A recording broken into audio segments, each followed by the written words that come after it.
Tuklasin natin ang magandang plano ng Diyos sa buhay ni Joseph mula sa prison patungo sa mansion. Si Joseph ang paborito at pinakamamahal na anak ni Jacob. Si Jose ang pinakamamahal na anak ni Jacob, higit sa iba niyang mga anak. Dahil ito ay nanganak nang siya ay matanda na, kaya ginawa niya ito ng isang napakagandang kasuotan na binubuo ng iba't ibang kulay. Isang araw, nanaginip si Joseph at ikinuwento niya ito sa kanyang mga kapatid. Tayo ay may mga bikis. Ang aking bikis ay tumayo, samantalang ang inyong mga bikis ay pumalibot at yumukod sa akin. Kaya ang sabi ng kanyang mga kapatid, ano ibig mo sabihin na mangunguna ka sa amin? At nagalit ang mga ito sa kanya dahil sa kanyang panaginip at dahil sa kanyang mga sinabi. Muli siyang nagkaroon ng kanyang panaginip at sinabi niya ito sa kanyang mga kapatid. Makinig kayo, mayroon pa akong isang panaginip at ito ang nangyari. Ang araw at ang buwan at ang 11 mga bituin ay yumukod sa akin. Nang sabihin niya ito sa kanyang ama at sa kanyang mga kapatid, sinaway siya ng kanyang ama. Anong ibig mo sabihin? Ako at ang iyong ina at ang iyong mga kapatid ay luluhod sa iyo? Dahil dito, lalong nagalit ang kanyang mga kapatid. Isang araw, nagplano ang mga ito ng masama laban kay Jose. Malayo pa lang ay nakita na siya ng mga ito nang siya ay puntahan sila upang dalhan ng pagkain. At sila ay nagplano na siya ay patayin. Narito na yung mapanaginipin. Halika kayo at patayin natin siya at itapon natin siya sa balon. At sabihin natin na pakain natin siya sa mababangis na hayop. At tingnan natin kung anong mangyayari sa kanyang mga panaginip. Ngunit si Ruben, nang marinig ito, gusto niyang iligtas si Jose. Kaya sinabi niyang, huwag natin siyang patayin. Kundi itapon na lang natin siya sa balon at hayaan natin siya sa ilang. Huwag natin siyang saktan. Ngunit ang plano ni Ruben ay iligtas siya at ibalik sa kanilang ama. Sinabi ni Judas sa kanyang mga kapatid, anong mapapala natin kung patayin natin siya at pagtakpan ito ng dugo? Halika kayo at ibenta na lang natin siya sa mga Ismaelita at huwag natin siyang saktan. Kahit pa paano kapatid natin siya, ang sarili natin siyang laman at dugo. Kaya sumang-ayon ang kanyang mga kapatid. At nang makita nila ang mga mangangalakal na Midyanita na papalapit, kinuha nila sa balon si Jose at kanilang ipinagbili siya sa halagang 20 pilak sa mga Ismaelita at dinala siya ng mga ito sa Ehipto. Mula sa pinakamamahal na anak, si Jose ngayon ay ibinenta ng kanyang mga kapatid upang maging alipin ng mga Ehipto. Binenta si Jose kay Potiphar. Si Potiphar ay isa sa mataas na opisyal ng Ehipto. At ang lahat ng ginagawa ni Jose ay pinagpapala ng Diyos. Siya ay nanirahan sa kanyang sa tahanan ni Potiphar.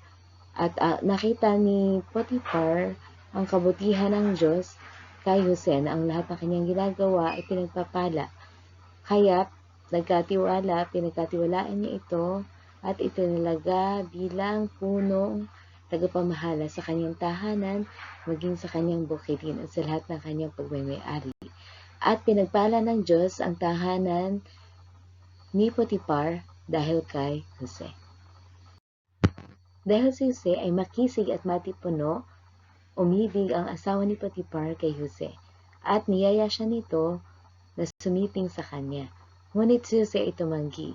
Ako ay pinagkatiwalaan ng aking amo sa lahat ng bagay sa kanyang tahanan, maliban sa iyo na kanyang asawa, at hindi ko magagawa ang ganitong napakasamang bagay at kasalanan laban sa aking Panginoon.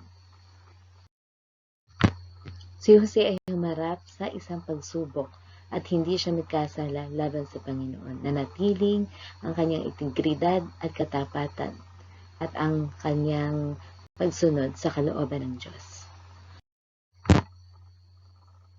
Dahil sa galit ng asawa ni Potiphar, gumawa siya ng kwento na nagpahamak kay Jose. Sinabi niyang may masamang plano ang iyong alipin na Hebreo sa akin. Ngunit nang ako'y sumigaw, naiwanan niya ang kanyang kasuotan dito sa tabi ko. At dahil dito, nagalit si Potiphar at pinabilanggo si Jose. Pinabilanggo siya sa kulungan kung saan nakakulong din ang mga tauhan ng hari. Mapapansin natin sa kwento na si Jose ay na-frame up. Bagamat wala siyang kasalanan, siya pa rin ay kailangang magdusa at mahirapan kahit nang ginawa niya ang tama.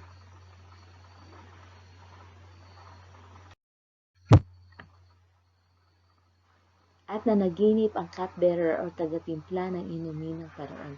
Narito ang kanyang panaginip. Napanaginipan ko na ang isang puno ng ubas na may 3 mga sanga ay namukadkad at namunga, at ang mga bunga nito ay nilagay ko sa basong inuman ng Paraon at kinatas ko gamit ang aking mga kamay. Ang kahulugan ng iyong panaginip ay ganito: ang 3 sanga ay 3 araw. Sa loob ng 3 araw, ikaw ay patawag ni Paraon at ibabalik sa iyong posisyon upang pagsilbihan siya bilang tagatimpla ng kanyang inumin. At kapag nangyari yon, ang mabuting bagay nangyari sa iyo, alalahanin mo ako at banggitin mo ako sa Paraon upang mailabas ako dito sa kulungan. Nang marinig ng punong panadero ang paliwanag ni Jose, sinabi rin niya ang kanyang panaginip. Ako ay may panaginip, sa aking ulo ay may 3 basket ng tinapay, at ang mga basket na ito ay puno ng iba't ibang uri ng tinapay. Ngunit dumating ang mga ibon at kinain ang mga ito mula sa basket sa aking ulo. Ito ang kahulugan ng iyong panaginip, ang sabi ni Jose. Ang 3 basket ay 3 araw. Sa loob ng 3 araw, ikaw ipapatawag ng Paraon upang pugutan ng iyong ulo at ang iyong katawan ay isasabit at hahayaang kainin ng mga ibon ang iyong laman. Nang 3 araw, ito ang kaarawan ni Paraon, nagbigay siya ng isang malaking handaan para sa kanyang mga pinuno. At pinatawag niya ang kanyang punong taga-timpla at ang punong panadero sa harap ng kanyang mga opisyal. Binalik niya sa pwesto ang kanyang punong taga-timpla, samantalang pinapugutan naman ng ulo ang punong panadero. Nangyari nga ang mga paliwanag ni Jose sa kanilang mga panaginip. Ngunit nakalimutan ng punong taga-timpla ang tungkol kay Jose. Malakalipas ang 2 taon, si Paraon ay nanaginip. Siya ay nakatayo sa ilog Nile nang may 7 malulusog at malaking baka ang lumabas dito. Pagkatapos noon, may 7 pangit at mga payat na baka ang lumabas at tumayo sa tabi ng dalampasigan ng ilog. At ang mga bakang ito na mapapayat at pangit ay kinain ang matataba at malalaking mga baka. At siya'y muling nakatulog at muling nanaginip. May 7 matataba at malulusog na uhay ang tumubo sa isang puno ng trigo. At pagkatapos nito, may 7 ring mapapayat at tuyot na uhay ang tumubo. Ito ay tinutuyo ng ahangin mula sa silangan. At ang mga payat na uhay ay kinain ang mga matatabang uhay. Nang magising si Parao, siya ay nabahala dahil sa kanyang panaginip. Kaya pinatawag niya ang mga salamangkero at mga matatalino, mga pantas sa Ehipto, upang ipaliwanag ang kanyang mga panaginip. Ngunit walang sino man ang makapagpaliwanag sa kanyang mga panaginip. Dahil dito, naalala ng punong tagapangasiwa ng inumin ng Paraon si Jose. Kinuwento niya sa Paraon kung paanong ipiniliwanag ni Jose ang kanilang panaginip ng punong panadero at ang lahat ng kanyang paliwanag ay nagkatotoo. Kaya mabilis na ipinatawag ni Paraon si Jose at matapos siyang bihisan at linisan, siya ay humarap sa Paraon. At muling ikinuwento ni Paraon ang kanyang panaginip at sinabi niyang walang sino man ang makapagpaliwanag sa kanyang panaginip. Ngunit sabi ni Jose, hindi ko maipapaliwanag ang inyong panaginip, ngunit ang Panginoon ang magbibigay ng kasagutan sa inyong ninanais. At ipinaliwanag ni Jose ang panaginip ng Paraon. Ang 7 malulusog na baka at 7 malulusog na uhay ay nangangahulugan ng 7 taon ng kasaganaan at kaunlaran. Ang 7 payat na baka at 7 tuyot na uhay ay nangangahulugan naman ng 7 taon na taggutom. Pinakita ng Diyos sa inyo sa Parao kung ano ang mangyayari. Ito ay 7 taon ng kasaganaan na susundan naman ng 7 taon na taggutom. Ang Paraon ay dapat kumuha ng tagapamahala sa lupain. Kukolektahin ang lahat ng mga ani sa 7 taon ng kasaganaan. Kukolektahin ang mga pagkain upang paghandaan ang darating na taggutom. At ang mga pagkain ito ay itatabi at pamamahalaan upang paghandaan ang 7 taon ng tagutom na darating sa Ehipto at sa mga bansa. Dahil ikaw ay pinagkalooban ng Diyos ng karunungan na sumasa iyo ang Espiritu ng Panginoon at ipinaalam na sa iyo ng Panginoon ang lahat ng mangyayari, ikaw na may karunungan ang nararapat na maging tagapamahala sa aking kaharian at sa aking mga nasasakupan. Kaya ipinagkakatiwala ko sa iyo ang buong lupain ng Ehipto. Kaya kinuha ng Paraon ang kanyang singsing at inilagay ito sa kamay ni Jose. Siya ay binihisan at ginawang kanyang kanang kamay sa lupain ng Ehipto. Lumaganap nga ang tagutom sa Ehipto at ganon din sa mga karatig bansa.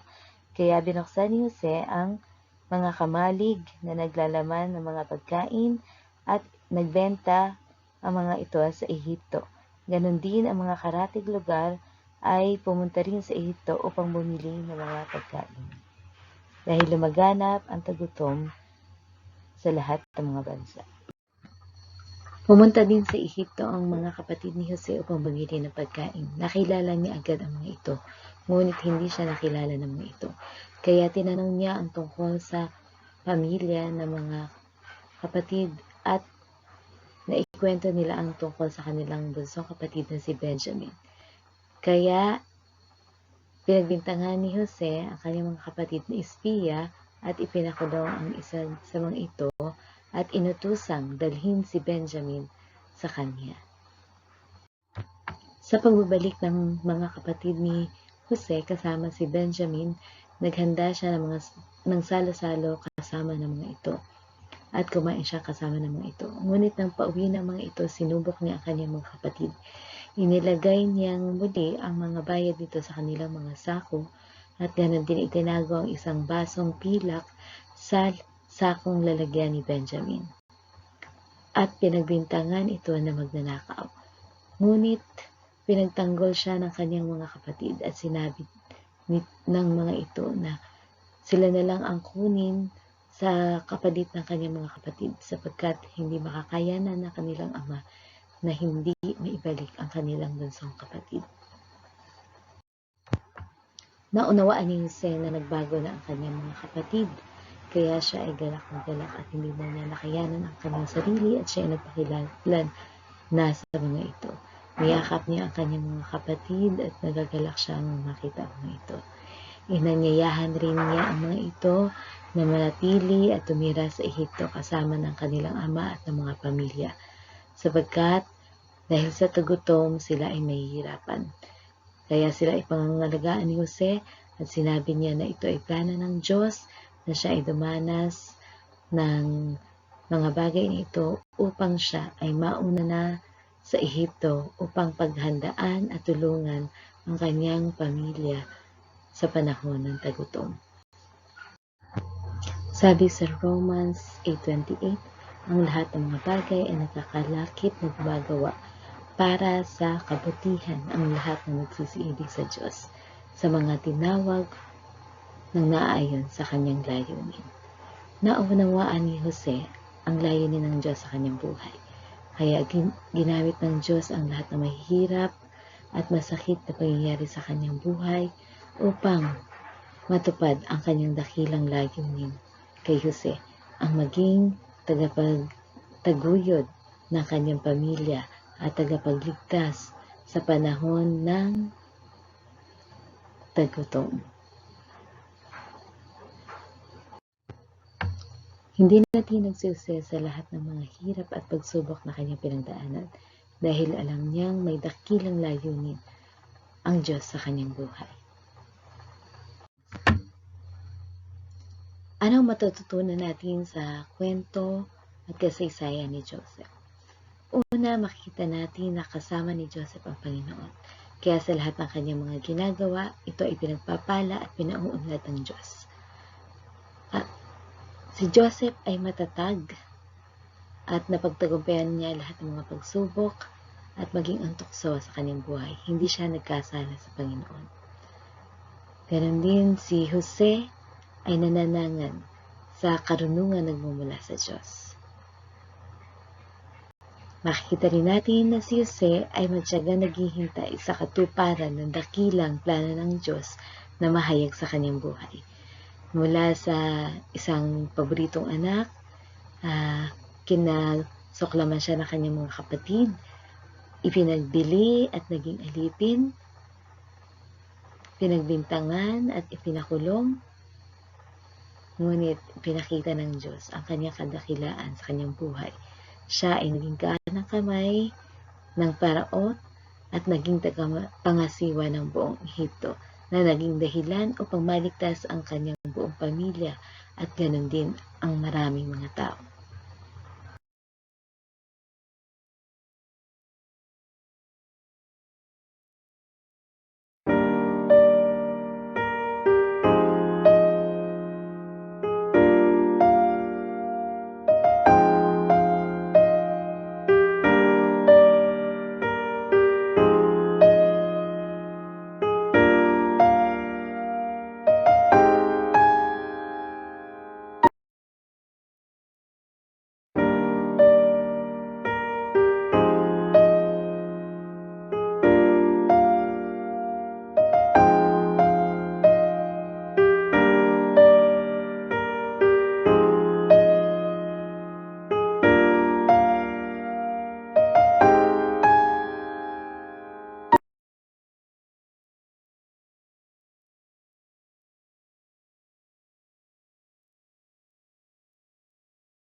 Ang ating dila ay may kapangyarihan. Maaari itong humigkas ng himala, ng kagalingan, ng kaunlaran, ng pagpapala at ng tagumpay.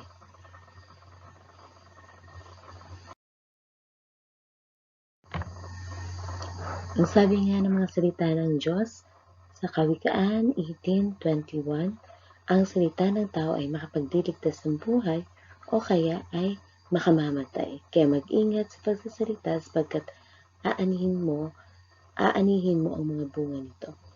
Hindi lamang mga mabubuting bagay ang maaari nating salitain, ngunit maaari ding mga masasamang bagay. Kaya nararapat lang na maguhin natin ang ating mga salita.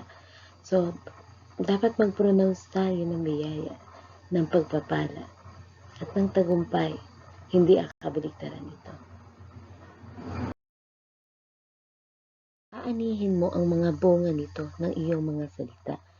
Kaya nararapat lamang na kung magsasalita tayo, dapat mga mabubuting bagay, yan, ang ating salitain, sapagkat ito ay may kapangyarihan at maaari itong mangyari. Kung ano ang ating sinalita, ito ay eventually magaganap at mangyayari. So, halimbawa, sabihin natin na wala akong pera. So, maaaring mangyari nga na mawalan tayo ng pera or wala tayong pera.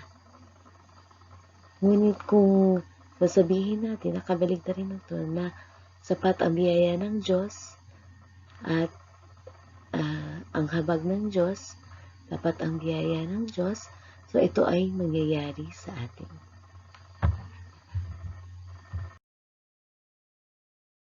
Tingnan natin ang kasaysayan ni Zacarias. Yan, mula sa aklat ng Lucas 5 hanggang 15. So, si Zacarias ay ang asawa ni Elizabeth. Yan, so isang araw dumating sa kanya si Anghel Gabriel upang ibalita sa kanya na ang kanyang anak na si Elizabeth ay magdadalang tao.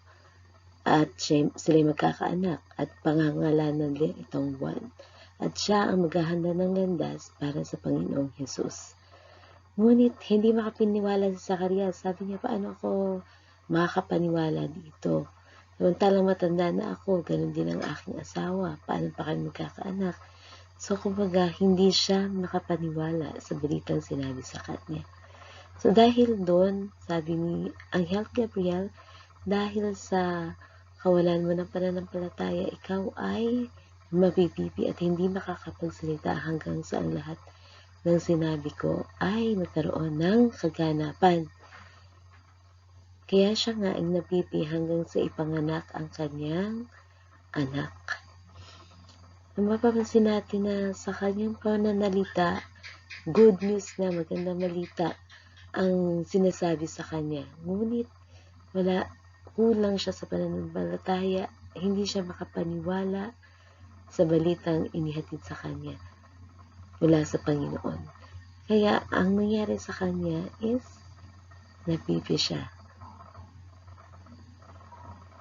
Kaya may kapangyarihan ng ating mga salita na maaring ito ay makalikha ng mabuting bagay o makalikha ng di mabuting bagay. Kaya una pa lang, sa ating pagsasalita, kailangan naging positive. Iwasan natin ang negative because we are pronouncing kung ano yung maaaring mangyari sa ating buhay. Sinasalita natin kung ano ang maaaring maganap sa ating buhay. Yung bunga na ating aanihin. Tingnan naman natin si David. Yan. So, alam natin yung kwento ni David sa unang Samuel 17, kung saan siya ay lalaban sa mga Pilisteo. Yan, kung saan ang mga kalaban niya ay isang higante, napakalaking tao, na 9-footer na si Goliath. Samantalang siya ay paslit pa lang, maaring teenager pa lang siya nito. Panahon na ito. Pinagsusuot siya niya ng baluting pandigma, pinagdadala ng shield, ng kalasag at ng espada. Ngunit pinili ni David ang dalhin lamang ang kanyang tungkod at ang kanyang tirador upang labanan ang mga Kileseo at itong si Goliath. Dahil hinahamon nila kung sino man ang makakatalo kay Goliath, yan. So aatras yung mga Pileseo kung may tatalo kay Goliath. Kaya yung lahat ng mga Israelita, yung mga sundalo, walang makalaban kay Goliath. Ngunit ang batang si David, dahil sa meron siyang pananampalataya sa Diyos, meron siyang tiwala sa Diyos, nakahanda siyang lumaban para sa pangalan ng Panginoon.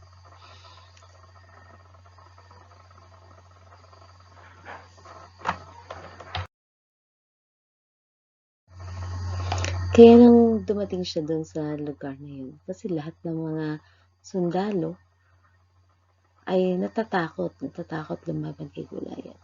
Kaya nang dumating siya, nakita siya ni Goliath. Sabi ni Goliath, ano ba ako? Aso? Na may dala ka lang patpat? Yan. So, kumbaga, hinahamak ni Goliath at mga Pilesiyo si David maging ang Diyos. Ganon din sabi niya, halika dito at ipapakain ko ang laman mo sa mga ibon at sa mga hayop, sabi ni Goliath. Kumbaga nakita nila walang kalaban-laban to. Pinagtatawanan lang niya si David.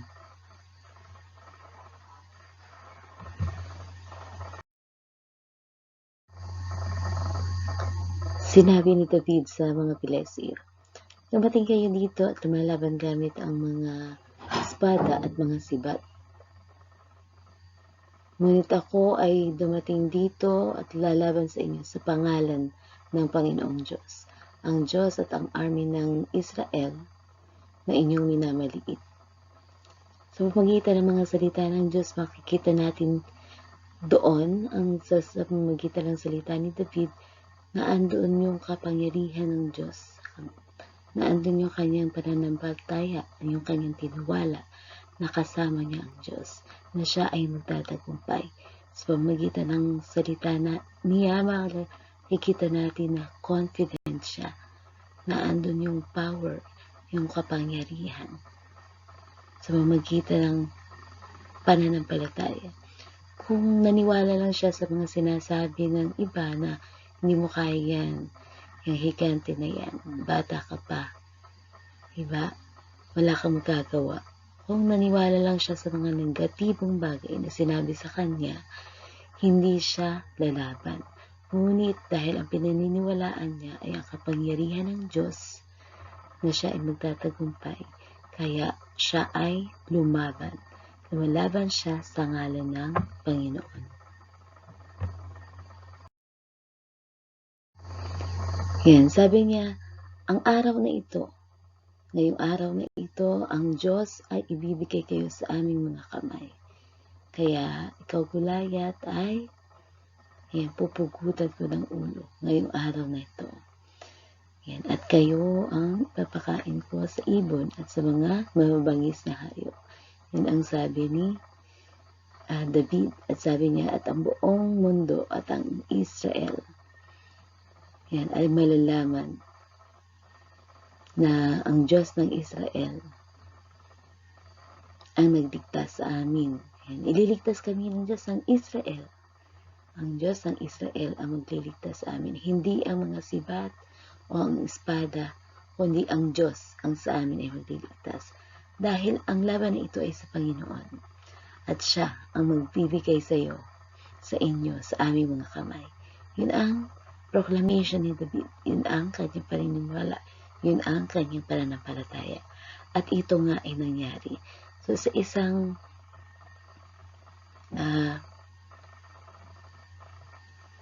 bato, sa pamagitan ng isang bato at ng kanyang tirador, yan ang higanting si Goliath ay bumagsak sa pamamagitan ng kapangyarihan ng Panginoon. Yan, at nagtagumpay si David sa giyerang ito, sa laban na ito, sapagkat kasama niya ang Diyos. At nangyari kung ano ang kanyang sinambit. Ibibigay kayo ng Panginoon sa aming mga kamay. Ang laban na ito ay sa Panginoon. At kami ay magtatagumpay. At ito nga ay nangyari. Sapagkat ito ang kanyang pininiwalaan, ito ang kanyang sinasalita. At hindi siya naniwala sa mga negatibong pinaniniwalaan ng iba. kundi sa Panginoon siya lubusan ng tiwala. Ang kanyang mga salita at ang kanyang pananampalataya ay naghatid sa kanya na nagtagumpay. Mga buhay, may mga kinakaharap din tayong mga higante. Diba? Maaring wala tayong kalabang literal, ngunit ang kinakaharap natin ay yung ating mga kalaban tulad ng mga suliranin, ng mga problema, ng mga sitwasyon sa buhay, ng mga kahirapan sa buhay. Tulad nito, yung sitwasyon na to ng COVID-19, marami ang nawala ng trabaho, marami ang naghihirap, marami ang nahirapan, marami ang nagkulang. Yun yung mga dumating sa atin na mga giants, iba mga higanteng suliranin, mga higanteng mga sitwasyon na ating kinakaharap. Yan, nandito 2,000, 3,000, 1,500, pero puro bills, walang pambayad sa bills, diba? Ang bills na meron tayo ay mga bayarin, hindi pera. Yan, wala na tayong pera dahil nga sa mga wala ng trabaho at mga iba't ibang sitwasyon na araranasan natin. Ano ba ang ating dapat na maging reaksyon dito? Yan, maraming mga negosyo ang nagsara o kaya nahinto, nalugi dahil nga dito sa pandemic. Yan, kahit maliliit o malalaking negosyo ay apektado sa pagbagsak ng ekonomiya ng bansa, hindi lang ng bansa, ng buong mundo. Ano ba ang ating magiging reaksyon dito? Diba, maghihina na ang ating loob. Yan, dahil sa ating hirap na naranasan, mawalan tayo ng pananampalataya, malulungkot. Ating mga iniisip at mga nararamdaman tulad ng frustration, pagpapagod, ng sakit, ng kalungkutan, ng galit, ng pagdurusa, ng kabiguan, ng kapighatian, kawalan ng kagalakan, ng paghihinagpis. Ito ay magdudulot sa atin ng karamdaman, di ba, ng depresyon, ng stress, at maaring mas malubhang karamdaman pa sa ating pisikal na pangangatawan. Kaya kailangan ito ay ating kontrahin, paglabanan, at pagguhin upang hindi ito makaapekto sa atin. Bagamat ating nararanasan, ngunit hindi natin dapat salitain ang mga damdamin ito, kundi salitain natin ang mga kabaliktaran nito. Isang ina ng pastor ang nagbigay ng kanyang patotoo. Yan, itong inang ito ay dumaranas ng cancer. Yan. Ngunit kapag may magtatanong sa kanya, kumusta ka na? Ano ang pakiramdam mo? Ang sasabihin niya ay, magaling na ako, malakas ako, pinagaling na ako. Ngunit hindi ito ang totoo niyang nararamdaman. Ang totoo ay siya'y nagdurusan sa panahihirapan. Talagang nahihirapan siya sa karamdaman. Ngunit ang kanyang pinaniniwalaan at sinasabi ay, magaling na ako, okay ako, malakas ako. Kaya after 38 years, hindi siya nailagpo ng cancer. Kundi after 38 siya ay naging malakas, malusog. Naranasan niya yung kagalingan mula sa Panginoon. Dahil sa kanyang pananampalataya, ito ay kanyang binilikas. Yan, ito ay kanyang pinaninindigan. Yan, at kung ano ang kanyang binilikas, kung ano ang kanyang pananampalatayaan, ito ay naganap at naghimala sa kanyang buhay. Yung kanyang pananampalataya sa Diyos na pinapakita niya sa kanyang mga salita, pinopronounce niya sa kanyang mga pananalita. Ito ay nangyari, naganap sa kanya.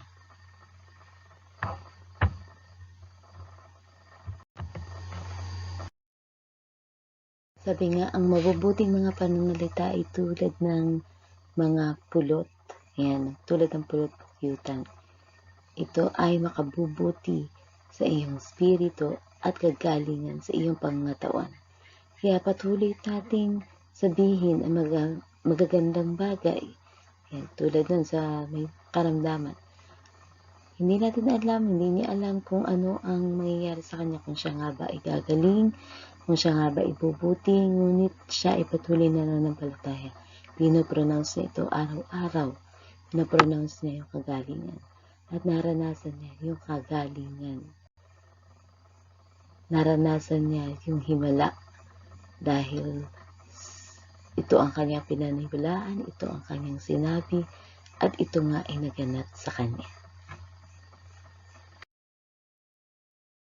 Simula ngayon, baguhin na natin yung ating mga kaisipan, yung ating mga pananalita, maging yung ating damdamin at yung aksyon, di ba, na nagdudulot lamang sa atin ng kahirapan, ng kabiguan at ng pagkatalo. Kailangan ay baguhin natin ang ating mga paniniwala at pinaniniwalaan. I-erase na natin yung mga negative na salita, na damdamin, na aksyon, at magbago na tayo ng kaisipan. Yan. So, hayaan natin mag-focus tayo sa Panginoon. I-transform natin yung ating mga pananalita, yung ating kaisipan, yung ating damdamin, at aksyon sa mga positibong bagay. Kahit na nagdaranas tayo ng kahirapan, ng paghihirap, sabihin natin yung mabubuting bagay. Kaya ko to, magtatagumpay ako. Pagpala ng Diyos ay sapat. Yan, magtatagumpay ako. Magwawagi ako. So, lagi lamang positibo ang isipin natin. So, maaaring kabaliktaran yung ating nararamdaman, ngunit kailangan nating baguhin. Yan, i-convert yung ating damdamin, yung ating kaisipan. And eventually, mangyayari kung anong ang ating sinasalita. Yan. Maging yung ating isipan ay makukumbinsi. Diba? Sa pamagitan ng pagtatransform. Diba? Negative man yung nangyayari, pero positive yung kaisipan mo, positive yung sinasabi mo, then eventually, ito ang mangyayari at mararanasan mo.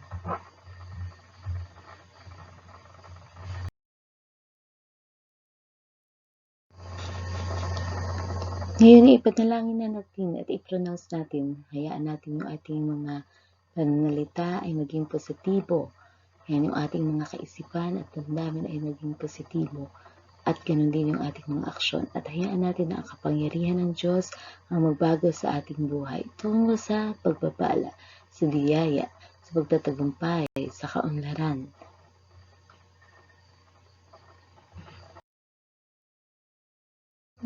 Ako ay mahina, hindi ko to kaya, wala akong magagawa.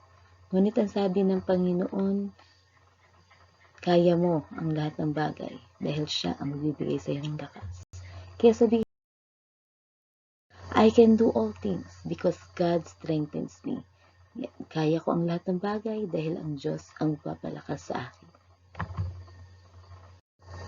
So, sa dami mga problemang iyong kinakaharap, yan. So, parang ayaw mo nagpatuloy, suko ka na. Pero, wag yun ang sabihin mo. Diba? Ang sabihin mo, kaya ko to. Ako ay magpapatuloy. Ako ay may lakas na nagmumula sa Panginoon. Yan. Dahil sabi ng Panginoon, those who wait on the Lord shall renew their strength. They shall mount up with wings like eagles. They shall run and not be weary. They shall walk and not faint. Yan. So, ang panibagong lakas ay pagkakaloob sa iyo ng Diyos. Kaya kaya mong sumugod sa laban. Ang agila, kahit na napakalakas ng bagyo, napakalakas ng ulan, yan, nagsusoar siya ng mataas. Lumilipad siya ng mataas ng mataas above that storm. Diba? Kaya kayang-kaya natin ano man yung storm o bagyo na dumarating sa ating buhay. Sapagkat ang Diyos ang sa atin magbibigay lakas. Ranas ka ng karamdaman. Ayan. Sa halip na sabihin mo, I am very sick. Ayan. Napakasakit, mamamatay na yata ako. Kung nais nating gumaling, ay tayo ay magpuri sa Panginoon. Sabi nga sa Exodus 23:25, worship the Lord your God and His blessings will be on your food and water. I will take away sickness from among you. Panghawakan natin yan, yung mga salita ng Diyos. So, magitan lang ng ating mga pagkain at tubig, ito ay biyaya. At ang Diyos ang mag-aalis ng karamdaman. Ang Diyos ang magbibigay ng kagalingan. Kailangan natin magpuri at sumamba sa Panginoon. I am healed. I am healthy. I am strong. Kahit na dumaranas ka pa ng sakit, kahit pa nahihirapan ka, pero ito ang i-pronounce mo. Ito ang sabihin natin, I am healed, I am healthy, I am strong, in Jesus' name. Katulad nga nung ina ng pastor na binigay kong halimbawa, yun ang sinasabi niya, ako ay magaling na, ako ay malakas, ako ay pinagaling ng Diyos. O pagkamat hindi pa nangyayari, pero ito ang sinasabi mo. Ito ang pinaninimpalatayaan mo. Hindi natin alam kung ano ang mangyayari, ngunit magtiwala tayo sa himala ng Diyos. Magtiwala tayo kung ano ang kalooban ng Diyos. At ito ay magaganap sa ating buhay.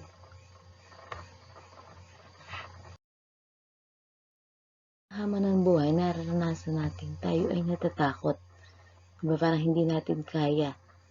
Yan, halimbawa, sa paghahanap ng trabaho, parang natatakot ka, hindi mo to kaya. Ngunit ang sabi ng Panginoon,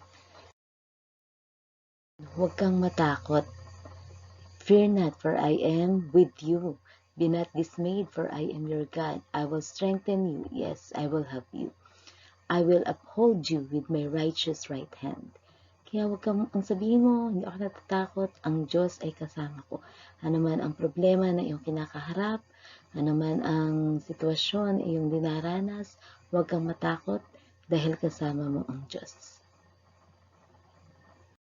Ang pag-aalala ay nagdudulot sa atin ng anxiety, yan ng kabilisahan, yung lumalala pa, nagiging depression, nagiging karamdaman. Ngunit ang sabi ng Panginoon, do not be anxious about anything, but in every situation, by prayer and petition with thanksgiving, present your request to God, and the peace of God, which transcends all understanding, will guard your hearts and your minds in Christ Jesus. So, sabi nga, why worry when you can pray? So, diba, yan, nawalan ka ng trabaho, ang dami mong bayarin. Ngunit ang sabi ng Panginoon, ilay down mo sa Kanya kung ano yung mga suliranin mo. Hayaan mo nang ang Diyos ang lumutas ng mga yan. Sabihin mo sa pamagitan ng iyong panalangin. At sabihin mo, payapa ako, meron akong kapayapaan sa Panginoon. Dahil ang Diyos ang bahalang lumutas ng lahat ng ating mga suliranin. So, sabihin mo lang yung mga request mo, kung ano ang mga kailangan mo sa Panginoon, sa pamagitan ng panalangin. I-lay down mo sa Kanya lahat ng yan. At sabi niya, ang Kanyang kapayapaan na di malirit ay iyong mararanasan. So, sa kabila ng mga suliranin at mga mahirap na sitwasyon, kaya mo pa rin maging masaya, kaya mo pa rin maging payapa ang iyong kalooban. Dahil ito ay biyaya ng Diyos. Kung minsan may isip mo nag-iisa ka lang, lalo na kapag may mga kinakaharap kang mga suliranin. Yan, halimbawa, parang sa trabaho, napupolitika ka, hindi ka napopromote, hindi tumataas ang sweldo, talagang nanghihina ka, walang tumutulong sa iyo. Ngunit ang sabi ng Panginoon sa Joshua 1:9, have I commanded you, be strong and courageous, do not be afraid or discouraged, for the Lord your God is with you wherever you go. So kung wala ka mga kakampi dyan, ang Diyos ang kasama mo, ang Diyos ang kakampi mo. Kaya nag-iisa ka, lagi mong isipin na I am not alone, God is with me. Ayan. So ito nararanasan ko. Kung nararanasan kong hindi tumataas yung aking sweldo, hindi ako nakapopromote, hindi ako nagrereklamo sa mga tao. Hindi ako nagagalit sa mga tao, kundi ang ginagawa ko, lumalapit ako sa Diyos. Lumalapit ako sa Panginoon. Lord, kailangan ko ng promotion. Lord, kayo po ang magbigay sa akin. Kailangan ko po ng pagtaas ng sweldo. Sa Panginoon ako lumalapit.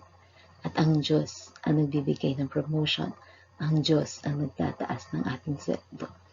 Kaya noong naranasan ko yon, hindi ako nakiusap sa HR or sa boss na tulungan ako, kundi sa Panginoon ako lumapit, sa Panginoon ako nakiusap.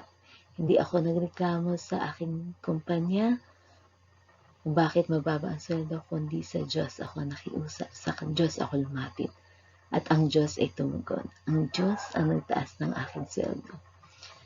Yan, mula sa 250 per hour, itinaas ng Diyos ang sweldo sa 314 per hour.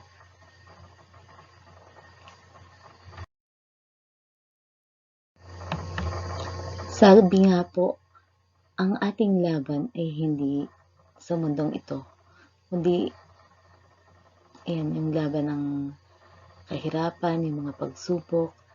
Pwede natin siyang dalhin spiritually. Diba? Pwede natin ipanalo ang ating laban spiritually. Hindi mga taong ating kalaban, kundi yung mga pangyayari, yung mga sitwasyon. Kaya ang dapat lang natin gawin ay manampalataya. Diba? Huwag tayong matakot, mag-alala, kundi tayo ay magtiwala sa Panginoon. Sabi nga sa Genesis 15:1, kung sa palagay mo ay hindi ka mananalo sa laban ito, huwag kang matakot. Sabi niya, do not be afraid, I am your shield, your very great reward.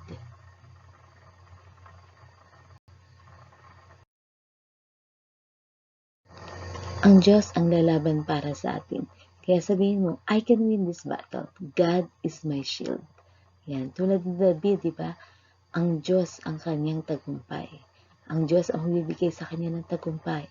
So kahit na sabi nga natin ay yung ating kalaban ay hindi natin kaya, ngunit kaya ng Panginoon ang lahat ng laban. Sa Kanya tayo magtiwala at umasa. Ito usually ang ating nararamdaman at naranasan. I am tired, nakakapagod. Pagod na ako sa dami ng problema, sa dami ng suliranin, sa dami ng dapat gawin. Napapagod tayo. Ngunit ang sabi ng Panginoon sa Matthew 11:28, come to me all who are weary and heavy laden, and I will give you rest.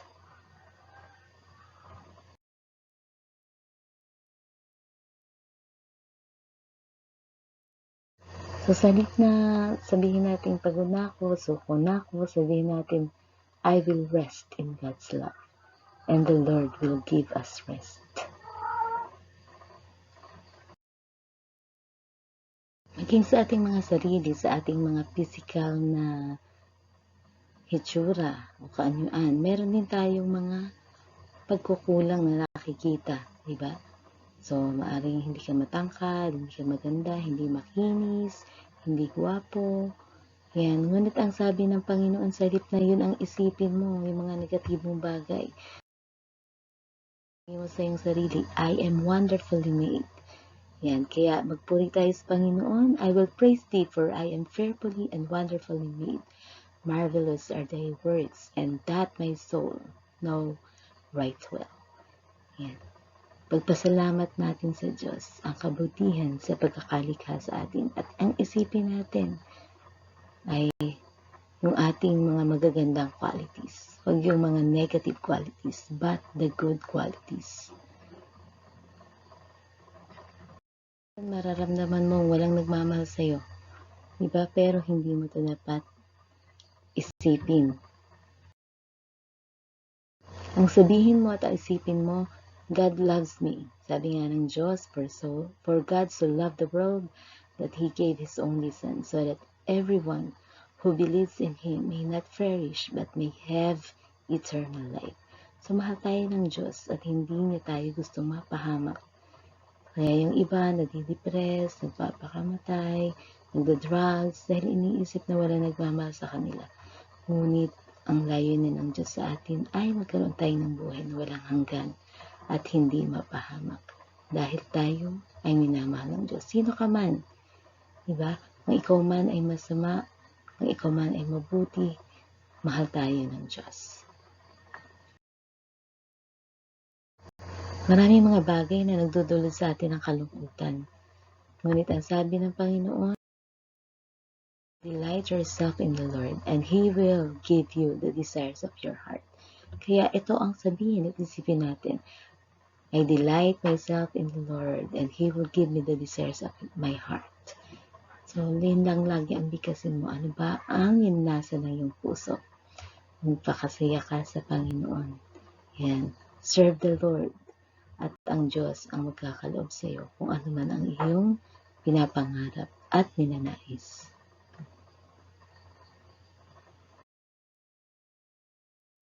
Sa negosyo, natanggal sa trabaho, o kaya bumagsak sa klase. Pero ang sabi ng Panginoon, the Lord upholds all who fall and lifts up all who are bowed down. So, kailangan lang nating lumapit sa Diyos. Ang Diyos, diba, kung hinahama ka man ng iba, kung ikaw man ay sinasabi nila na wala kang mararating, wala kang gagawa, pero ang Diyos ang magtataas sa iyo. Kaya sabihin mo, ang Diyos ang bahala sa akin. Ang Diyos ang magbibigay sa akin ng tagumpay.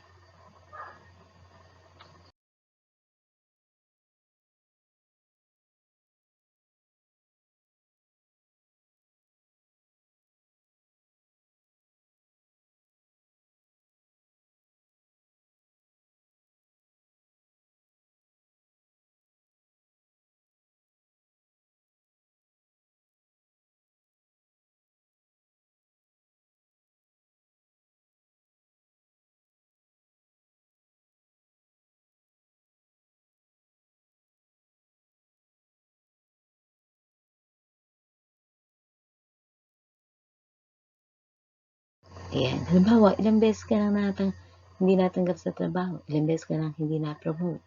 Pero ito pa rin ang isipin mo. Sabi dyan, the Lord before whom I have walked faithfully will send His angels with you and make your journey a success. Kung marami mang kliyente na tumatanggi sa iyo, hindi ka nagtatagumpay sa iyong mga business deals, pero sabi ng Panginoon, ipapadala niya yung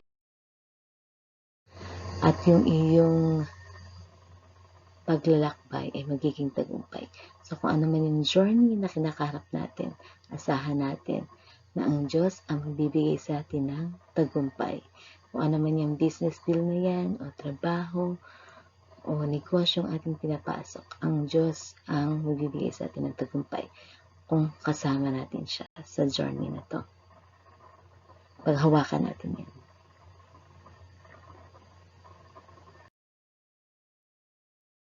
Sabi mo, ako'y mahirap lang, ako'y walang-wala. So, hindi natin yun dapat sabihin. Dahil ang sabi ng Diyos, every man also to whom God has given riches and wealth and has given him power to eat of it and to take his portion and to rejoice in his labor. This is a gift of God. So, tanggapin ng Diyos kahit na dumaranas pa tayo ngayon ng kahirapan, diba, nang hindi pa mataas yung sweldo natin, hindi pa tayo nagtatagumpay sa negosyo, i-claim natin to. God will give me riches and wealth. This is a gift of God.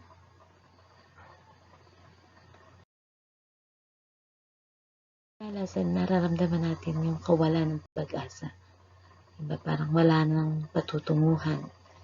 Wala nang pag-asa. Hindi na tayo makakabangon. Pero ang sabi ng Panginoon, for I know the plans I have for you, declares the Lord. Plans to prosper you and not to harm you. Plans to give you hope and a future. Ang plano ng Diyos sa atin ay ang kasaganaan, ang pag-asa ng kinabukasan. Kaya yun ang ating panghawakan. Panghawakan natin ang mga plano ng Diyos. Kaya sabihin mo, ako ay nagtitiwala at umaasa sa kaunlaran, sa pag-asa na inihanda ng Diyos para sa aking kinabukasan.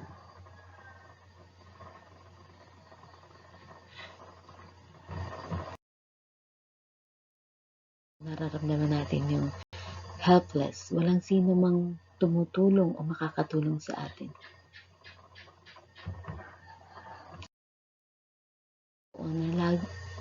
Tandaan natin to. Surely, God is my help. The Lord is the one who sustains me. So, kung wala tayong maasa ng tulong, wala tayong politikong maaasa ng tulong, wala tayong mga kaibigan tutulong sa atin, o wala tayong mga koneksyon, di ba?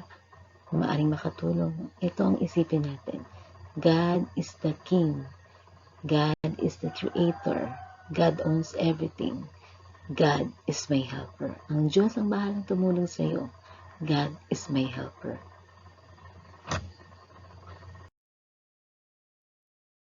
Minsan naiisip mong loser ka. Yan, hindi ka nagtatagumpay sa lahat ng ginagawa mo. Hindi ka nagtatagumpay sa trabaho, hindi ka nagtatagumpay sa negosyo, hindi ka nagtatagumpay sa pag-ibig. Yan, nababasted.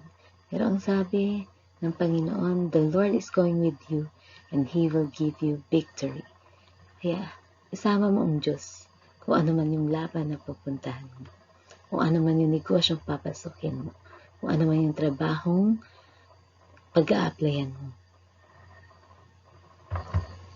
At sa Lord will give me victory. Panghawakan natin yan. Ang Diyos ang magbibigay sa atin ng tagumpay.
ay lalaban sa isang digmaang espiritual. Kailangan nating isuot ang buong baluti ng Panginoon. Ang ating laban ay laban sa kapangyarihan ng kadiliman, kapangyarihan ng kasamaan, na ang layunin ay hiwalay tayo sa Panginoon. Nais ng kaaway na pigilan ang biyaya na dumaloy sa atin at pigilan ka sa iyong paglilingkod sa Diyos. Nakawin ang kagalakan sa iyong puso, pahinain ang iyong pananampalataya at ilagay sa iyo ang mga negatibong damdamin at kaisipan. Nais nito na dayain ka. Ginagamit nito ang tukso, ang karamdaman, ang mga suliranin, ang mga kahirapan, ang mga alitan, kabiguan, at ganon din ang mga nasirang mga relasyon. Tinatanim nito sa iyong puso ang galit, ang pagkasuklam, kawalan ng kagalakan, ang takot, ang mga negatibong damdamin at kaisipan, ang kasalanan, ang dudulot ng sakit, kalungkutan, kawalan ng pag-asa, kawalan ng tutulong, kasakiman, at kahinaan ng loob na nagdudulot sa atin upang tayo sumuko, upang tayo tumalikod, upang tayo manghina sa ating pananampalataya at tumalikod sa Diyos. Araw-araw ay humahanap tayo sa ganitong laban. Laging may mga suliranin, may mga tukso, may karamdaman, may mga mahihirap na tao at mga sitwasyon tayong kinakaharap. Ngunit kailangan tayong maging matatag sapagkat napagtagumpayan na ng Diyos ang sanlibutan. Upang magtagumpay tayo sa ating laban, kailangan nating maging matatag at matibay, at kailangan nating isuot ang kasuotan, ang baluti ng Diyos, upang hindi magtagumpay ang lahat ng gawa ng kaaway. Magpakatatag tayo at huwag matitinag sa pamamagitan ng sinturon ng katotohanan. Ang sabi nga sa salita ng Diyos, kung tayo ay nagtitiwala sa Panginoon at sumusunod sa Kanyang mga utos, tayo ay Kanyang mga alagad. At kung malaman natin ang katotohanan ang magpapalaya sa atin. Isuot din natin ang baluti ng katwiran. Sabi nga sa Isaya, ako ang inyong Diyos, na tinawag kayo sa landas ng katwiran, nahahawakan ang iyong mga kamay at papatnubayan at itatalaga ka bilang tipan sa kanyang bayan at bilang liwanag sa mga bansa. Isuot din natin ang ating mga panyapak upang maging handa sa pagbabahagi ng mga salita ng Diyos ng kapayapaan. Ang sabi nga sa Mark 16:15 at sinabi niya, ito ang kautusan ng Panginoon, humayo kayo at ipangaral ang mga salita ng Diyos sa lahat ng mga nilalang. Isuot din natin ang ating kalasag ng pananampalataya sapagkat ito ang tutulong sa atin, puprotekta sa atin upang hindi tayo tablan ng mga palason ng kaaway. Ang sabi nga sa Awit 28:7, ang Diyos ang aking lakas at ang aking kalasag. Ang puso ko'y lubusang nagtitiwala sa Kanya at ako'y Kanyang tinutulungan. Napupuno ang puso ko ng lubos na kagalakan, ng awit at ng pagpupuri sa Kanya. Isuot din natin ang helmet ng kaligtasan. Sa Diyos nagmumula ang kaligtasan. Sabi nga sa Awit 62:1, ang aking kaluluwa'y natagpuan ang kapahingahan sa Panginoon. Tanging sa Kanya nagmumula ang kaligtasan. Yamang tinanggap natin ang kaligtasan na nagmumula sa Panginoon, tayo naman ay inuutosan ng Panginoon na maging ilaw na sanlibutan upang magdala ng kaligtasan hanggang sa dulo ng daigdig.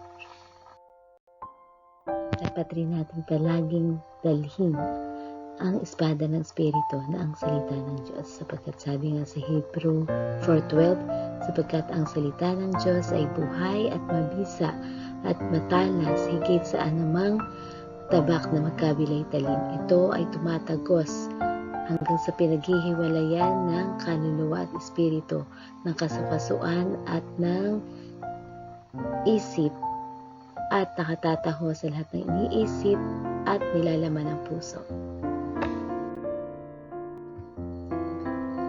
Tayo ay mga mandirigma sa pamamagitan ng pananalangin. Sabi nga sa Efeso 6:18, at manalangin tayo sa Espiritu sa lahat ng pagkakataon, sa lahat ng uri ng panalangin at kahilingan. At isaisip natin, tayo ay laging maging handa at laging manalangin, ipanalangin ang lahat ng mga lingkod ng Diyos. Magtagumpay tayo sa lahat ng laban bilang mandirigma, isuot natin ang buong baluti ng Panginoon. Ang helmet ng kaligtasan na nagmumula sa Diyos, ang breastplate, ang baluti ng katwiran, ang sinturon ng katotohanan, at taglayin din natin ang kalasag ng pananampalataya.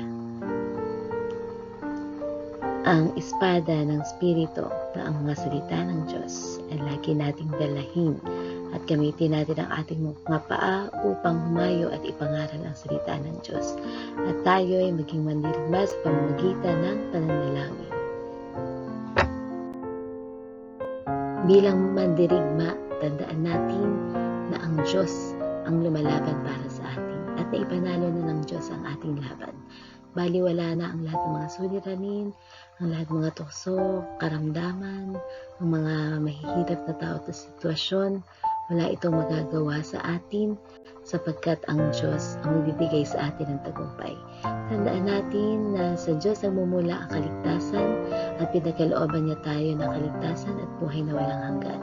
Tayo ay tinuring na pinagpala, na pinili bilang mga anak ng Diyos at anointed, itinalaga ng Panginoon upang maging lingkod niya. Tayo ay nasa pag-iingat at proteksyon ng Panginoon. Ang Diyos ang nagbibigay sa atin ng lakas at kapangyarihan upang tayo ay maging mana ng tagumpay. Sapagkat sa lahat ng pagkakataon, ano man ang ating kinakaharap, kasama natin ang Diyos. Kaya wala tayong dapat ikatakot. Tayo ay mana ng tagumpay. Sapagkat napagtagumpayan na ng Diyos ang daigdig.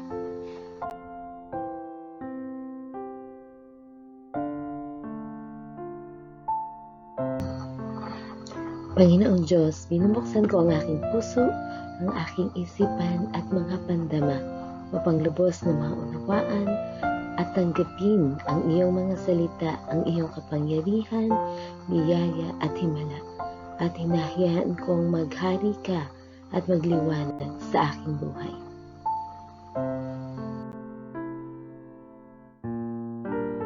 Ang aming banal, pinupuri ka namin at pinasasalamatan. Dinadakila namin ang iyong banal na pangalan. Panginoong Diyos, pinupuri ka namin pagkat ipinagkaloob mo yung anak mo na si Jesus upang kami ay iligtas. Panginoong Diyos, pinupuri ka namin sapagkat pinagkalooban mo kami ng kapayapaan, ng pag-asa at kagalakan.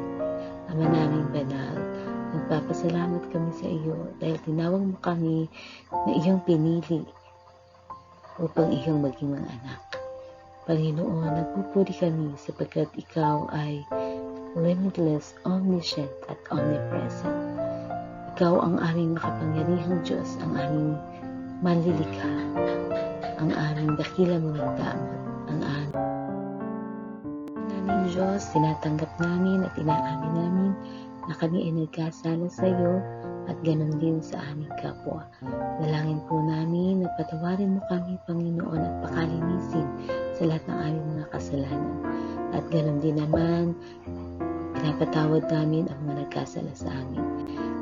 Pagalingin niyo po ang aming mga damdamin mula sa sakit, sa galit, pagkasuklam, sa pagkainggit at sa lahat ng mga negatibong damdamin, Panginoon. Baguhin niyo po ang aming mga puso, punuin ito ng pag-ibig, ng kagalakan, ng kapayapaan, ng pag-asa at pagpapatawad. Balutin mo kami ng iyong banal na dugo at ng banal na espiritu at ng iyong pag-iingat.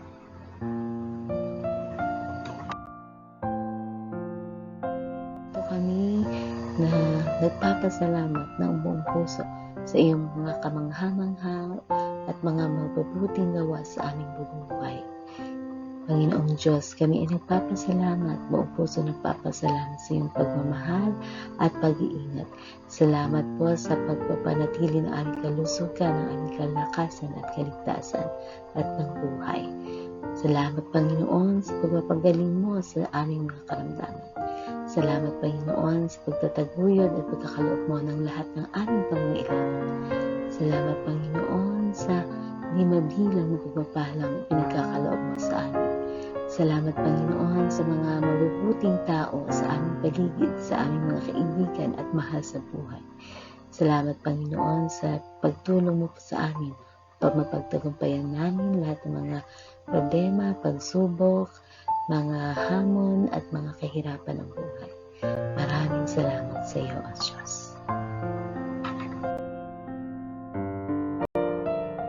Aming Diyos, hindi ako matatakot o mangangamba sapagkat kasama ka namin, Panginoon. Tutulungan mo kami at palalakasin. Hindi kami magkakamali sapagkat itutuwid mo at ituturo sa amin ang tamang landas. Hindi ako mag-aalala sa gitna ng krisis at mahirap na sitwasyon sapagkat pagtagumpayan mo na ang sanlibutan. Ikaw ang makapangyarihan, mapagmahal, Panginoon. Ikaw ang aking tanggulan. Ikaw ang pastor ng aking kaluluwa. Pagkaloob mo sa akin, Panginoon, ang lubos sa kalakasan at karunungan na kinakailangan ko sa bawat araw upang masunod ko ang iyong kalooban at ikaw ay aking mapaglingkuran ng buong lakas, buong puso at buong kaluluwa.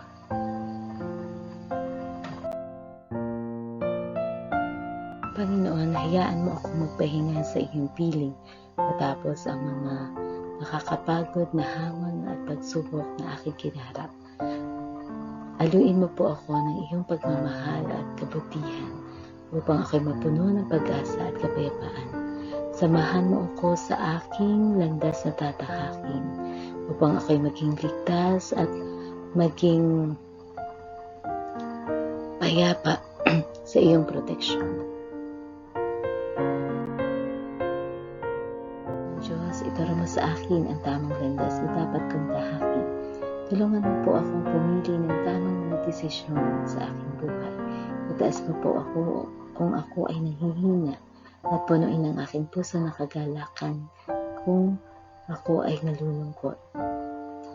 Palakasin mo po ako kung ako ay nanghihina at pagpalain mo po ako ng kapangyarihang espiritual at kalakasan upang mapagtagumpayan ko lahat ng hamon, pagsubok, tukso, mga suliranin at kahirapan sa aking buhay.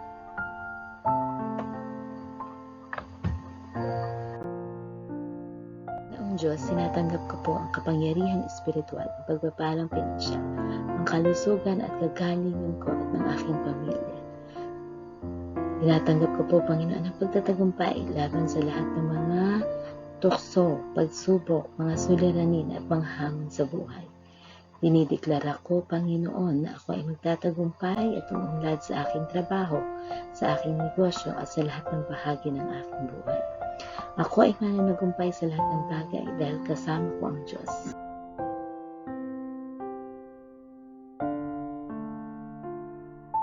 Panginoong Diyos, tinatanggap ko ang iyong mga pangako ay mangyayari sa aking buhay. Mararanasan ko ang kamangha-manghamang biyaya at pagpapala. At ako ay magtatagumpay sa lahat ng aking gagawin sapagkat kasama ko ang Panginoon. Hindi ako matatakot sapagkat ang Diyos ang sa akin mag-iingat at sa aking papatnubay. Sa ngalan ng Ama, ng Anak at ng Espiritu Santo. Amen.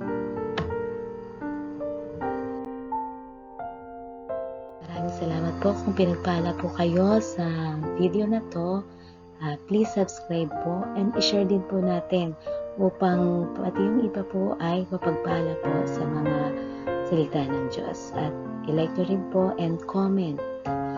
And sa description below po makikita po natin ang ibang mga videos at mga presentation tungkol sa mga kabutihan at mga salita ng Diyos. Maraming salamat po